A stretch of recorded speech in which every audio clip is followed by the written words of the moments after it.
हार्दिक हार्दिक शुभेच्छा। आपण या ठिकाणी वेळात वेळ करून आला त्याबद्दल फार फार धन्यवाद। जोरदार टाळ्या। डॉक्टर भारतरत्न डॉक्टर बाबासाहेब आंबेडकरांचा वा।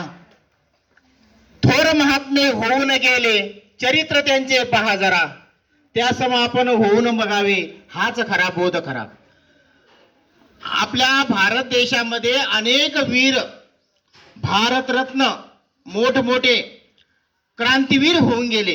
आपल्या देशामध्ये लाखांना असे क्रांतीवीर होऊन गेले की ज्यांचा आपण काहीतरी आदर्श घ्यायला पाहिजे। आपण नेहमी जयंती साजरी करतो प्रत्येक नेत्यांची, तर त्या नेत्यांचं विशेष काय होतं ते आपण घ्यायला पाहिजे। प्रत्येक नेत्यामधून आपण जर असे विशेष घेतला तर आपण आदर्श घडू शकतो, आदर्श नागरिक घडू शकतो।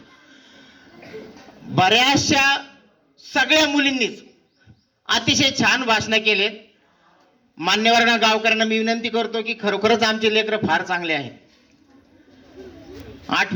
5वी ते 8वीच्या मुली इतक्या गुणवंत आहे की त्यांना कोणत्याही विषयावर भाषण सांगा की ताबडतोब करतात। संचलन तर आज इतकं भारी केलंय की शिक्षकांना सुद्धा, लेडीजला सुद्धा जमणार नाही। जोरदार टाळ्या दीदीचे।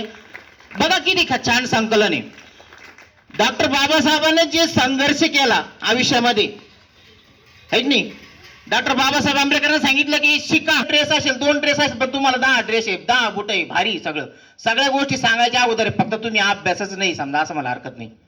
डॉक्टर बाबासाहेब आंबेडकरांनी जसा रात्र अभ्यास केला, दिवस अभ्यास केला, तसा अभ्यास तुम्हाला जमत नाही। तुम्हाला जमतंय ते फक्त मोबाईल। मी पालकांना सांगितलं होतं की तुमच्या मोबाईलमध्ये गेम ठेवू नका, बिलकुल ठेवू नका, गेम डिलीट करा। आणि एखादा मुलगा जर पाहत असेल तर आम्हाला सांगा। आजकाल हे माणसाला डायव्हर्ट करण्याचे अनेक साधनं मार्केटमध्ये, मोबाईल टीव्ही होता पहिल्यांदा, आता मोबाईल आला। मोबाईल मध्ये खेळायला लागला रात्री 12 कधी वाजतात ते कळत नाही, कोणी असो तो, व्हॉट्सअप वगैरे काय ते। त्यासाठी मोबाईल कमी पहा। डॉक्टर बाबासाहेबांनी अतिशय संघर्ष केला। आपल्याला संघर्ष बिलकुल नाही, आपण फक्त शिकायचंय आणि मोठं व्हायचंय, नाव कमवायचंय फक्त। तर सर्वांना मान्यवर